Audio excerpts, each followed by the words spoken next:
కేసీఆర్ గారి మాటలు పసలేని మాటలుగా 2 సంవత్సరాల తర్వాత నిద్రలేచి నేనున్నానంటూ వస్తున్నటువంటి కేసీఆర్ గారికి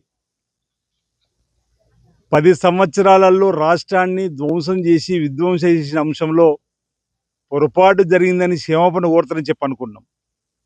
అసెంబ్లీకి రమ్మంటే భయపడే పరిస్థితి, జనం బాట పడతారని చెప్పి అనేటువంటి మాట మాట్లాడుతున్న సందర్భంలో జనం మధ్యలోకి వెళ్ళడానికి స్పేస్ ఎక్కడుంది మీకని అడుగుతా ఉన్నా. ప్రజల ఆలోచనకు అనుగుణంగా గౌరవ ముఖ్యమంత్రి రేవంత్ రెడ్డి గారి నాయకత్వంలో బ్రహ్మాండంగా పనులు జరుగుతున్న వేళ రాష్ట్ర ఆర్థిక పరిస్థితి 8 లక్షల కోట్ల అప్పుల్లోకి మీ పరిపాలన ద్వారా నెట్టివేయబడ్డప్పటికీ ఈ రాష్ట్రాన్ని ఒక గాడిలో పెట్టి ప్రతినిత్యం 18 గంటలు కష్టపడుతూ మా ముఖ్యమంత్రి గారు రాష్ట్రాన్ని ముందుకు తీసుకుపోతూ ప్రజలతో ఒక చక్కటి సంబంధాన్ని బాంధవ్యాన్ని ఏర్పరచుకున్న వేళ 2023లో మీరు చూసారు. ఈరోజు తోలు తీస్తా అని చెప్పిన మాట మాట్లాడుతున్నారు. ఆల్రెడీ మీ తోలు తీస్తే ఎండిపోయింది 2022 ఎన్నికల్లో. అదెందుకు గమనిస్తలేరు అంటున్నాం. లోక్సభ ఎన్నికల్లో 0కే పరిమితమైంది. కంటోన్మెంట్లో 3వ స్థానంలో మీరు ఉప ఎన్నికల్లో జబ్బలు జరిసి జూబిలీస్ ఎన్నికలకు గెలుతామని బొక్కబోర్ల పడ్డారు. ఇటీవల పంచాయతీ ఎన్నికల్లో జూబిలీస్ ఎన్నికల్లో పోలే నోట్లలో 51% కాంగ్రెస్ పార్టీకి ఆశీర్వాదం ప్రజలు ఇచ్చినటువంటిది. ఇటీవల పంచాయతీ ఎన్నికల్లో మీరు 20%కే పరిమితం అయిపోయారు. 60% పైన ఇంచుమించు 65% ఈరోజు ప్రజలు ఆశీర్వదించి కాంగ్రెస్ పార్టీ పక్షాన్ని నిలబడే క్రమంలో కేటీఆర్ తీరు వల్ల, హరీష్ రావు తీరు వల్ల బీఆర్ఎస్ పని అయిపోయిందని చెప్పని బీఆర్ఎస్ పక్షాన్ని మళ్ళీ ప్రజల బాట పడతా అని చెప్పనేటువంటి మాట ఏదో మాట్లాడుతున్నారు. అసలు స్పేస్ లేదంటున్నాం. ఎక్కడ కూడా ప్రజలకు ప్రభుత్వం మధ్యలో గ్యాప్ లేదు. ఈ సందర్భంలో మీరేం చేస్తారో మాకు అర్థమవుతలేదు. అసలు అసెంబ్లీకి రమ్మంటే రాకుండా భయపడి ఈరోజు అవాకులు చెవాకులు మాట్లాడే విధంగా అసలు పసలేని ఆరోపణలు, పసలేని మాటలు. కేసీఆర్ గారు అవుట్డేట్ అయినటువంటి పరిస్థితి, బీఆర్ఎస్ పార్టీ అవుట్డేట్ అయినటువంటి పరిస్థితి ప్రజలు మర్చిపోతున్న వేళ మహబూబ్ నగర్ ఎంపీగా ఉండి ఏం చేసిరు మీరు ఆ రోజు? ఆ తర్వాత ప్రభుత్వం వస్తే మహబూబ్ నగర్కి ఏం చేసిరు అంటున్నా. 811 టీఎంసీ ఉన్న కృష్ణా నదిలో మాకు 300 టీఎంసీలు చాలని చెప్పని సంతకం పెట్టి ఈరోజు కృష్ణా నది జలాలు అప్పనంగా ఆంధ్రాకు కట్టబెట్టింది మీరు కాదా అంటున్నా. గోదావరి జలాలలో నీరు నాపుతని చెప్పి కాళేశ్వరం కట్టి కూలేశ్వరంగా చేసిన సందర్భం మీది కాదా అంటున్నాం. బాగా గుర్తు, రోజా గారి ఇంటి దగ్గరికి వెళ్ళి భోజనం చేసిన తరువాత ఏమన్నాడు? రాయలసీమ రత్నాలసీమగా మారుస్తున్నారు. ఈరోజు కృష్ణా జలాలకు తీరని అన్యాయం చేసింది బీఆర్ఎస్ పార్టీ, కేసీఆర్ గారు. ఫ్యూచర్ సిటీ గురించి కూడా ఈరోజు మాట్లాడే మాటలు మతిలేని మాటలు అంటున్నాం. భావి తరాల ప్రజలకు ఉపయోగపడే విధంగా, భవిష్యత్ తరాల ప్రజలకు ఉపయోగపడే విధంగా, యువతకు ఉపయోగపడే విధంగా, నిరుద్యోగులకు ఉపయోగపడే విధంగా ఫ్యూచర్ సిటీని ఈరోజు నెలకొల్పుతుంటే అది కూడా మీ కళ్ళకి అనిపిపోతే ఎలా అంటున్నా. గ్లోబల్ సమ్మిట్ ద్వారా ఫ్యూచర్ సిటీలో ఏర్పాటు చేసినటువంటిది ప్రపంచ దిగ్గజాలు, ప్రపంచ స్థాయి చదువు జరుగుతుంటే దాన్ని కూడా విమర్శించే పరిస్థితి. 5,75,000 కోట్ల పెట్టుబడులు. గతంలో దావోస్కు వెళ్తే 3 లక్షల పైచిలకు పెట్టుబడులు.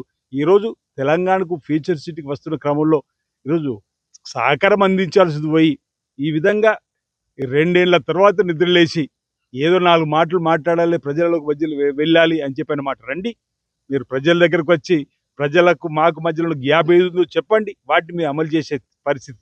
ఇదే కృష్ణా జలాలపైన, గోదావరి జలాలపైన మా ముఖ్యమంత్రి రేవంత్ రెడ్డి గారు రమ్మనండి, మిమ్మల్ని రండి అసెంబ్లీ వచ్చి చర్చ జరపండి. మీ సమస్యలు ఏదో చెప్తే ఆ సమస్య పరిష్కారం కోసం పనిచేస్తాం తప్ప ఈరోజు మీ ఇంట్లోనే కలహాల కుంపటి మొదలైంది. ఆనాడు పీస్ అధ్యక్షుని హోదాలో మా రేవంత్ రెడ్డి గారు మాట్లాడిన మాటలు అవినీతి అక్రమాలు, నాణ్యత లేని కట్టడాలు, భూ కబ్జాలు, శిఖం కబ్జాలు అని చెప్పన్నాం. అవన్నీ నిజమని ఈరోజు మీ కూతురు కవిత అంటుంది కదా.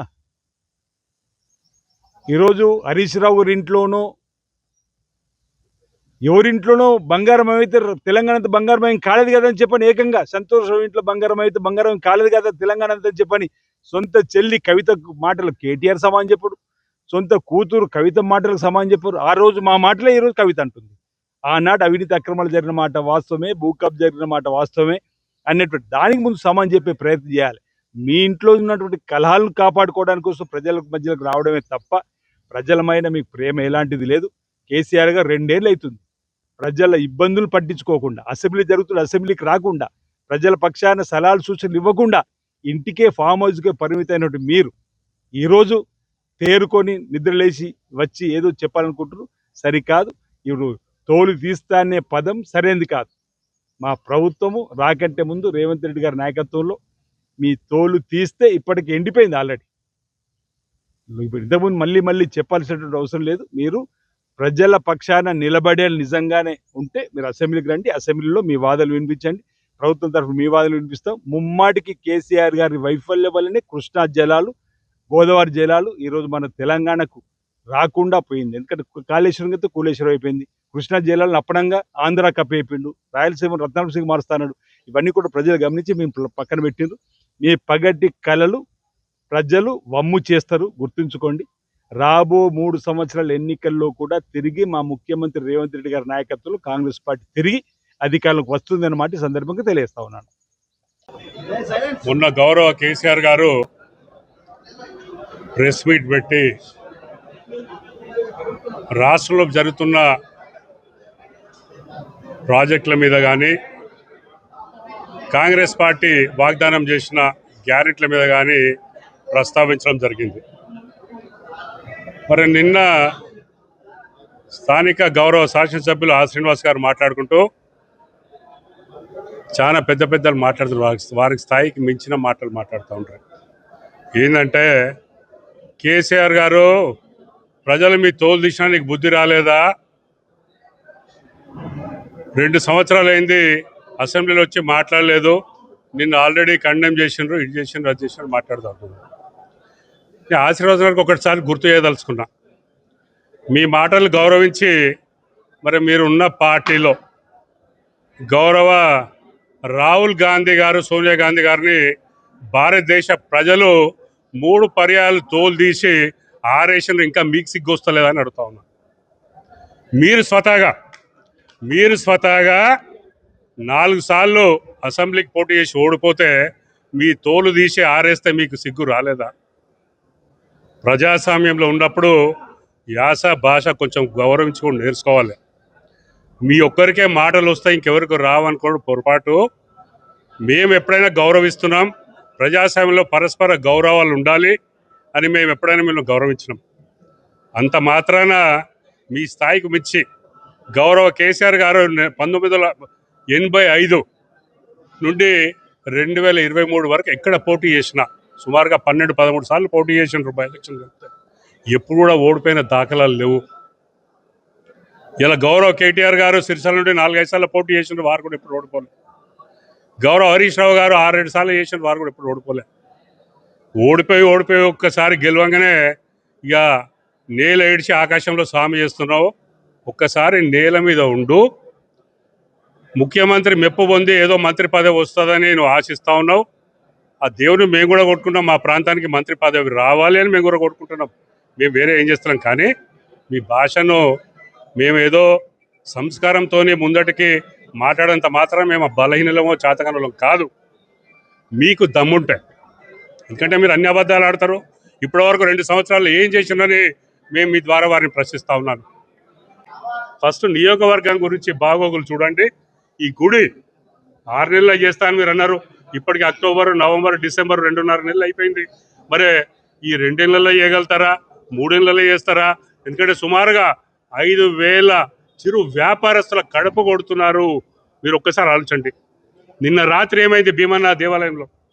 3 కోట్లతోని మీరు వెసులుబాటు చేస్తా అంటే ఇప్పటికి 4,95,00,00,000 అయింది. అయినా కూడా ఇప్పటివరకు మీరు భక్తులకు ఎటువంటి సౌకర్యం కనిపించలేదు. ఇవాళ రాత్రి తాళాలు వేసినారు. తాళాలు వేస్తే మరి వచ్చిన భక్తులు తాళాలు పలుకొట్టి బయటికి వచ్చే పరిస్థితి వచ్చింది. ముందుగాల మీరు ఏ పని చేసినా దాన్ని కూడా సంపూర్ణంగా మరి దాన్ని క్షుణ్ణంగా ఆలోచించి ఫోటోలకు బంద్ చేసి పని మీద శ్రద్ధ పెట్టి మీరు దయచేసి, మిమ్మల్ని మళ్ళీ రిక్వెస్ట్ చేస్తున్నాం, మేము దయచేసి ప్రజలను కొంచెం వాళ్ళ సుఖశాంతులు ఉండే ప్రక్రియలో ముందుండాలి అని మేము కోరుకుంటున్నాము. ఆ భగవంతుడు మిమ్మల్ని ఆశీర్వించాలి, ఈ దిశలో నడిచేదని మీ ద్వారా మేము కోరుకుంటాము.